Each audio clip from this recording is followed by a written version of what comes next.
Michael, it's another point on the board after a 2-2 draw with Hinckley Leicester Road. Give us your thoughts on that one. Tale of two halves, I think. Obviously we started really well, got noses in front. Kind of had a bit of a lie town moment where we kind of stepped off after that, didn't we? We got a bit deep and allowed them to start getting into a bit of momentum. Probably got what we deserved at the time. We conceded 2 goals. At half time, it was a discussion where we needed to go and find that next level, and we needed a spark, and we got that, I think. And like I said, the resilience of the lads to keep going. We got that goal. Probably could have nicked it at the end as well. So on a whole, pleasing. Unsurprisingly, you went with an unchanged team after what was a phenomenal performance and victory at Sporting Cowser. But as you say there, just that bit of a drop-off in performance in that first half seems to allow them to get on top. And I guess at times you were bypassed by their quality. Would that be fair to say? Yeah, 100%. Look, we have to be honest. At times, their quality in that first half was really good. We couldn't get close enough. We was about half a yard off every player, which we spoke about at half-time. It was just about got a bit closer to him. Don't show him too much respect. And I said, second half was completely different. I think they had one good chance, snapshot that's gone wide. Other than that, we nullified them to very little. We obviously scored our goal, had chances at the end, disallowed goal, which I think was the right call, but it was very close. So, yeah, look, it's pleasing. It's a point. It's another game without a defeat. So, yeah, look, we'll just keep going. We take it back to the very start. Nice to see your side scoring from another one of Blue McNeil's long throws, a weapon that served you so well in the early stages of the season, and another that's paid dividends for you tonight. Yeah, look, we have to realise what time of year it is. Like I said, the pitch isn't the greatest, so probably add that bit of difference, and that long throw is certainly a weapon, when he can throw it so flat and he throws it flat. It's hard to defend against. A little flick, and there's 2 or 3 times today we nearly got that second ball. And yeah, like I said, it works. We're getting results off it, so why change it?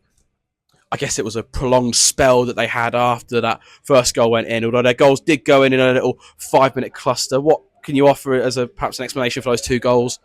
I just think that maybe the 10-day break's not done us any well. I think we weren't at the tempo we've been the last 3 games, which is difficult because, like I said, we said this before this season. We always seem to have a good run and then have a good break, but it's hard to replicate that training if we keep that match tempo going. But like I said, the pleasing thing is that we stayed in the game. We got into half time. I know we were 2-1 down, but we put plans in place to help the second half, and it worked. And like I said, we had the strength and depth in the squad to bring on players and made differences. So, was it part of the remit at half time just to build them up again for the reasons that you say? Because you've had this break, rather than saying this is what you need to do, this is why perhaps things are going against you, and this is how you can go and put it right. Yeah, spot on. Like I said, we weren't great, but we weren't that bad. It wasn't a point where we needed to put a rocket into them, as they say. It was just little things. We just needed to get a bit closer at times to their midfield players, stop them playing out into the wide areas where they were extremely dangerous, and we did that. And like I said, this group's always had that resilience in them, to battle to the end, and we get stronger as the games go on. We've always said that, and said there was opportunities there to nick it. I think EJ's had a half chance from another long throw at the end that's saved and gone out for a corner. We've had a couple of headers. But look, like I said, we've come away with a point. That's the pleasing thing. We take that into the weekend now, which is another game that we can go and hopefully win. And although you didn't create bucket loads of chances in that second half, you've got a proper seasoned striker in the build, and then your side are just in one of those veins of form where they just don't know when they're beaten at the moment, and the character in your side is there to see.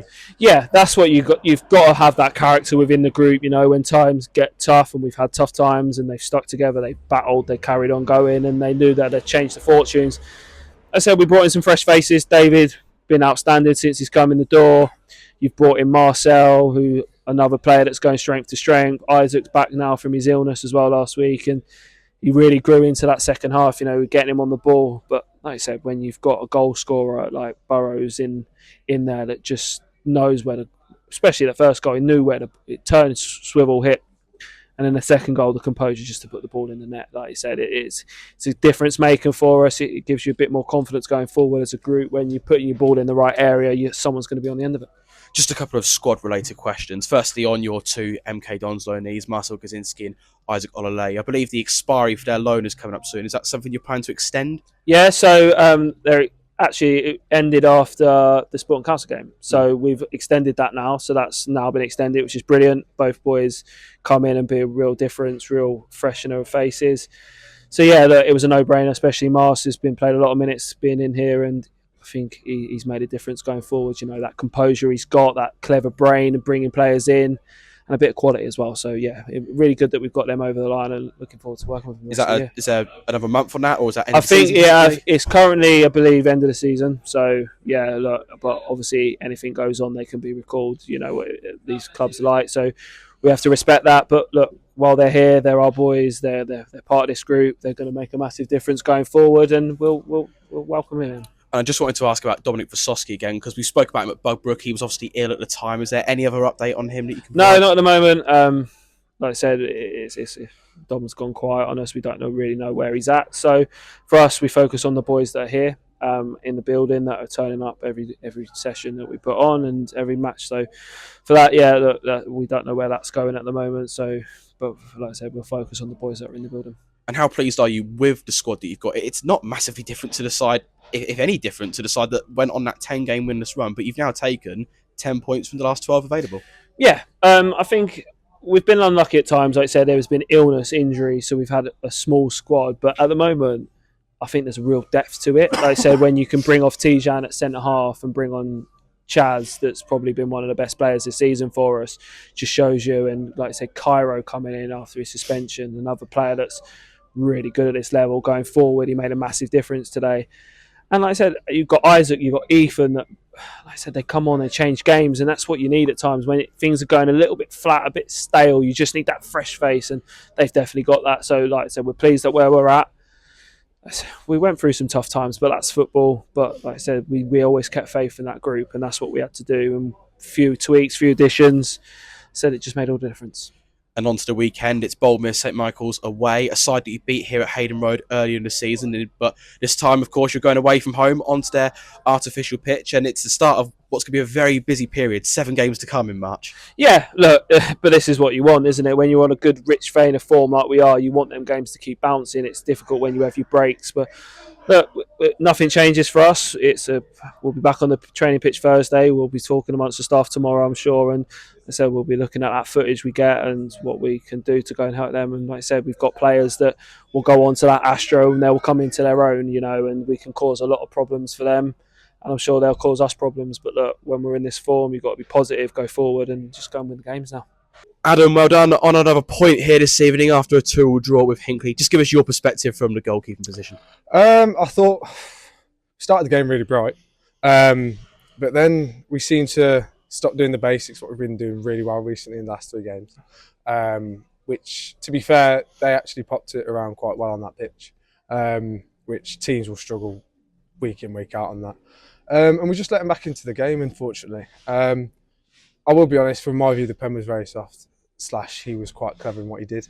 But I was just said to them all at half time after the gaffer spoke, just keep doing the basics, what we do well, turning teams in behind, because as you've seen out there, when you're chasing, you ask any defender, chasing against their own goal, they've got to clear it or they've got to try to do something funky, and players at this level, they'll make a mistake. And like we do. And if they clear it well, I like. Yep. And if they clear it well, then we've got a great weapon with Blue, with the throw-ins, of course, absolute chaos all game, left and right side. So, but no, I think a point was probably fair. But they had their spell, their front 2, to be fair, just wouldn't stop running, and they caused us problems. But I think 2-2 is fair. I guess that drop-off in the first half was going to be more noticeable, given how well you've been playing recently, the form you've been in, and some of the performances you put in, particularly away at Cowser. But would you put it more down to the quality of Hinckley rather than perhaps your own team's level? Do you know, I think, because we had 10 days off, had good recovery.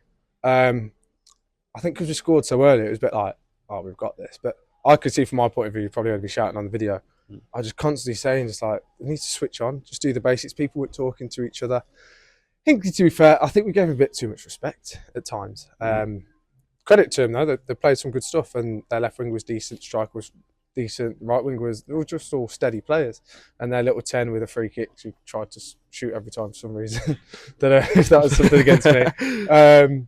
But no, they were decent, but I think the reaction from the second half was good, to be fair. And it's good to have the fans actually create a bit of noise in the atmosphere, because we do appreciate it as players. Mm. And it's wasn't a bad evening, to be fair, was it, in the end? But we do appreciate the fans, so the more that come, the better. And just how pleasing there was it that you were, the light keeps going off. It's a regular theme here. Yeah. But how pleasing was it that you were able to stay in the game, even at 2-1 down, where you weren't creating loads and loads of chances, but you still kept plugging away and you got that equaliser in the end? Yeah, like, it's just believing, like, staying in the game for the first 10, 15 minutes was really crucial, which we did. And then we just started to grow and grow and grow. And it was, well, to be fair, it was a ball from me in behind and across from David, that post, Nathan. It was as simple as that. Now, I know people, us as players, we want to play football, but there's times on that pitch where you can't, and you just have to turn and then try and compete. But no, the way we come back was really good, and yeah, can't really fault the effort in the end. I just wanted to touch on the fans as well, because you've mentioned the support since you've arrived here, and there's no doubt that the fans have really warmed to you since you've joined the club. I think you had a 100% winning record before tonight. Yeah. But how do the fans here compare to perhaps some of the other clubs you've been at? Because you've been up and played at a high level as well. I think there's a good fan base. There's a core of like 300, 400. If you can get them every week, and when the weather gets better, or if they can bring their family friends, it creates a good atmosphere for us. Because I've played in games where you play in front of 70, 80 fans, and not in a vain way. It just doesn't feel, like just doesn't spur you on as much. No, I guess. Spur you on. Like I'd happily play in front of 2,300, 3,000 a week. Sorry, obviously it's not going to happen every week, but I think it brings out more for the players, and it creates an atmosphere. Like when we nicked the equaliser, I think the place completely erupted, and it was so much better. And you could tell by the players as well. It gives us a bit of a kick on, which we need. We know that the football anyway is pretty at times, and the fans get annoyed, and I get annoyed. But it's just about sticking behind us, staying with us, and like I said, like you said, I've been here for 4 games. We've got 10 points. You give us another 4 games, and we give you another 10 points. That'll stick us 8th, 9th, 7th, something like that. And you never know. Just need to keep ticking over. And just on the move itself, because you were playing regularly at Step 3 with Redditch and then Bedford. Firstly, how did the opportunity come around? But also, what was it that attracted you to join the Diamonds? What was it about the club that convinced you to sign? So many years ago, when is it Andy Peakes is the manager? Yeah. I remember playing. I was at Bedworth. I did a year at Step 3 when I was 19, 20. And I remember playing here away on a Tuesday night, and we got absolutely battered. And there must have been about 1,000 here, but I loved it. And it was like, it's a very well-known non-league club. It's a very big club. So after the unfortunate exits of my year this year, when this opportunity come up, I just wanted some consistency. I wanted to play, and I wanted a bit of a challenge, to be honest. Because when I first come in, the change room was a little bit like, we're not sure about relegation, but I can't have a relegation on my CV. I'm sorry. I want to be as high up the table as possible. And you never know.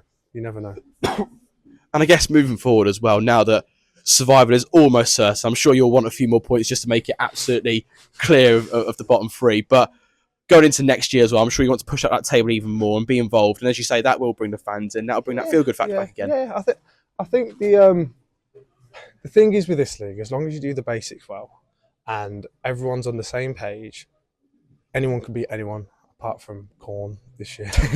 Battered everyone. It's incredible, isn't it? 20 points clear, I think. Yeah, fair play to him.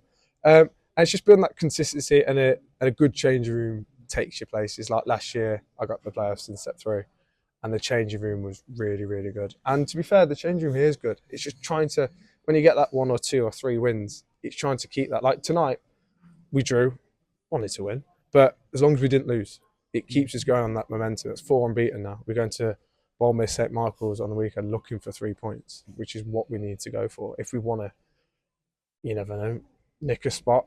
Football's a crazy game. So, yeah. And I just wanted to ask about that Boldmere game coming up this Saturday. A side that Diamonds do seem to have a good record against over the years. What do you know about them and what you're expecting from them? I know they've got a 4G. Played on it a few times. A bit run down now. Quite dark, isn't it? It is quite dark, yeah. It's a good setup there. It's a good club. Yeah. What I know about them is they like to try and play football as much as they can. It's a great question. I haven't done all my research yet. I know that they are 10th in the league, or 9th in the league. They're a couple of others. I think they're just above us. Yeah, they might be just below us, actually. If we beat them, we'll go 3 points clear of them.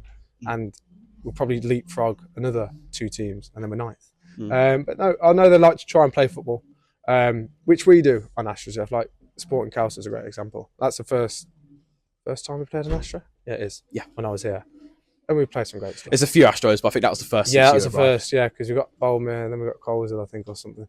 But no, there's it'll be a good test for us on Saturday. But there's no reason why we should not get 3 points, and that's what we're going for as a squad.